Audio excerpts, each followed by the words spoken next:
Welcome to Coach's Corner, presented by Capital One.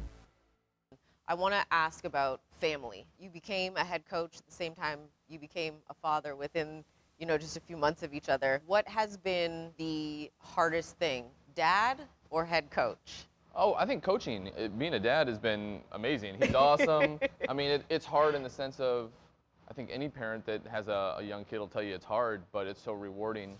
Win or lose, come out after the game, and he's just excited to see you, and he's running around our practice court, and that's hard just because it's the first time you're going through it. I'm learning as we go, but neither one is that hard. I got a job that's coaching basketball, and it's a job I love, and he's awesome, and my family's great, so I can't say either one is too hard. Very young, we've seen pictures of a baby Eric with a basketball in his hands. Where did the passion for the game of basketball stem from for Eric Thibault? Are you asking nature versus nurture? I don't know if I have an answer to that one. I mean, you just grow up around it. Like, it always seemed fun. I think that's probably the thing my dad did the best was create an environment where everybody seemed like they wanted to be there and was enjoying it. Growing up, it was the CBA in Omaha, Nebraska, and all those guys on the team treated me like they were my big brothers. And similar to the Go-Go now, is players who were just trying to figure out their careers, but they always had time for a kid who was excited to be in the gym and be around it. So I give a lot of credit to all those people for me loving the game the way I do.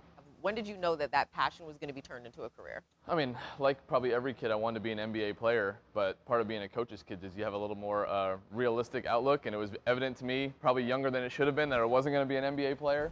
My dad got into the WNBA. I went to college at University of Missouri and was a practice player for the team there, and just realized at that point I wanted to stay around the game. I got on the coaching staff there and got into the college side of things, and it became very evident this is what I wanted to do with my life and my career.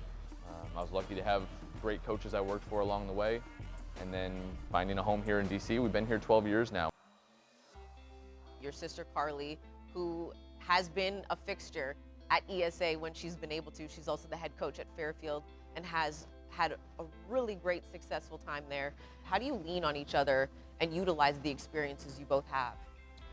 I think we've had some kind of similarities, at least especially in the last few years of our journey, kind of became head coaches around the same time. So we've had to try to figure some of the same things out, managing staff, taking over a team that had been successful but was going through a bit of a transition. It's everything from X's and O's ideas to leadership ideas to how do you get the best out of your players. I'm obviously exceptionally proud of her. They had an incredible season at Fairfield, and I think they're going to be good for quite a while.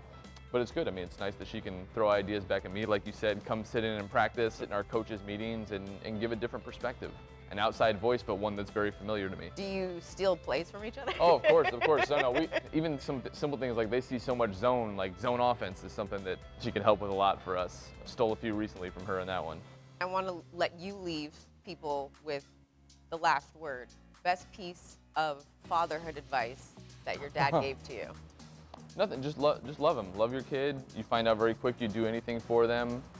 He hasn't had to say much more than that. You obviously know you'll do anything for him, so I think that's about it. Thanks for joining me for Coach's Corner, presented by Capital One.